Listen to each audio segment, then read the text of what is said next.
पगली, एक बात कान खोल के टिकाई लो, हम किसी लड़की वड़की के तरफ कभी नहीं न तिकवत है। अच्छा तो हमको काहे देखते हो? क्योंकि तुमको देख देख के हमको कुछ कुछ होता है ना। अच्छा अच्छा तुमको कुछ नहीं होता है का? अरे नहीं रे, हमको काहे लिए कुछ कुछ होगा। सीधे सीधे तू अपनी बात बोलो। अरे तो सुन ही लो।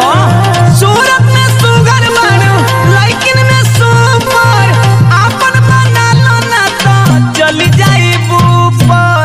आपन बना लो ना तो चली जाई ऊपर। आपन बना लो ना तो चली जाई ऊपर। सूरत में सुगर मानो, लेकिन में सुपर, आपन बना लो ना तो चली जाई ऊपर। एनी टाइम तेरे ऊपर नजरों का गश्त है। एनी टाइम तेरे ऊपर नजरों का गश्त है। हंसबो ना फंसबो तेरा नाम सत है।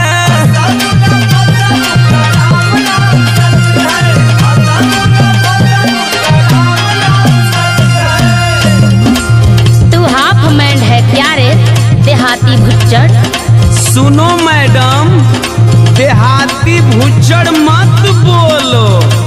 यही भुच्चड़ ना तुम्हारा घुच्चड़ जुठार देगा। अरे जा जा, घुच्चड़ जुठारने से पहले तू हमारी बात तो सुनता जा। अरे सुना, सुनते सुनते कान पक गया। पटिया में